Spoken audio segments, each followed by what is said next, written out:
वो एकदम अकेला छोड़ के, बहुत सारी गंभीर स्थिति में छोड़ के, कि हम आखिरी अलविदा भी नहीं कह सके उसे। और बिल्कुल अनएक्सपेक्टेड था, क्योंकि हम सबको ऐसे लगा था Chintu has one the battle. और जब वो वापस आए थे सितंबर में, तो हम उनसे मिले उसके बाद, and he was looking so good, he was looking so fresh and absolutely fit and fine.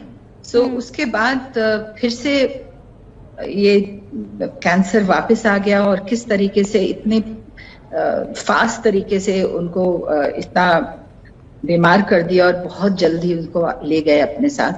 तो मुझे लगता है this has been one of the worst news today morning. जब हम सुबह उठे तो ऐसा मतलब धक्का लगा और इतना दर्द हुआ, और अभी भी यकीन नहीं हो पा रहा है कि Chintu was so full of life, so full of energy, और हमेशा जेस्ट फॉर लाइफ जिसे कहते हैं, he really had that zest for life, and he was a person जो जोश से खाते थे, पीते थे, बात करते थे, और जो भी उनका ओपिनियन था वो जाहिर करते थे। अक्सर हम ट्विटर पे उनकी ये चीजें पढ़ते थे, and I used to laugh at it. And जब हम मैसेज भी एक दूसरे को करते थे, उसका मैसेज हमेशा एक टिपिकल हेलो, थैंक यू, ऐसा कुछ नहीं होता था। कुछ ह्यूमरस रिटॉर्ट होता था, कुछ सार्कास्टिक होता था, कुछ jovial होता था।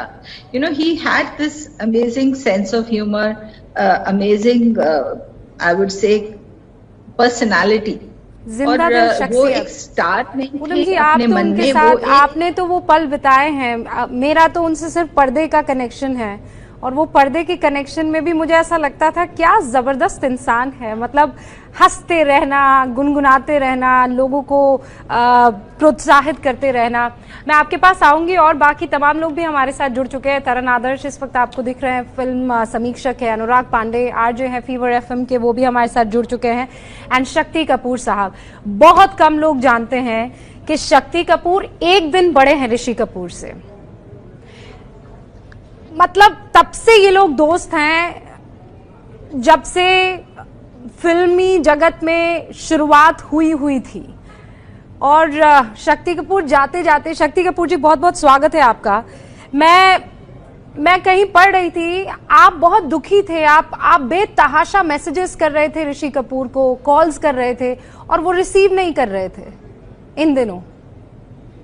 वो पिछले 15-20 दिनों से हम लोग व्हाट्सएप पे हर दूसरे तीसरे दिन बात करते थे, और उनका जवाब झट आ जाता था।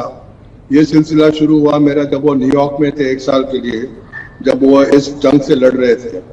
तो मैं हर रोज एसएमएस करता था, वो वहां से हॉस्पिटल से एसएमएस करते थे। तो एक दिन मैंने हिम्मत करके उनको फोन किया न्यूयॉर्क में, और उन्होंने मेरा फोन उठा लिया, और उन्होंने मुझे फोन पे बोला कि शक्ति, शाख 6 महीने हो गए यार, मैं कब आऊंगा, बॉम्बे में हॉस्पिटल में हूँ। शक्ति साहब, मैं 1 सेकंड रोक रही हूँ, क्योंकि अभी मोबाइल फोन में वो तस्वीरें आई है। मैं सच बता रही हूँ, मतलब मैं इन तस्वीरों का इंतजार नहीं कर रही थी, पर मैं चाहती हूँ वो तस्वीरें आई है ऋषि कपूर के फैंस के लिए, उन तमाम लोगों के लिए। उनके पार्थिव शरीर की ये तस्वीर है।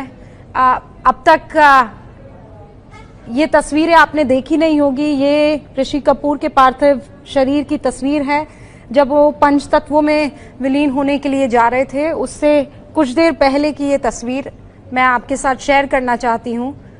ऋषि कपूर को इस अंदाज में कोई नहीं देखना चाहेगा। ये वो शख्सियत है जो जिंदगी फूंकती थी सब में, और आज देखिए आप, एकांत, शांत। एक और तस्वीर आपको दिखाना चाहती हूं मैं, ये उनके बेटे की तस्वीर है, रणवीर कपूर की।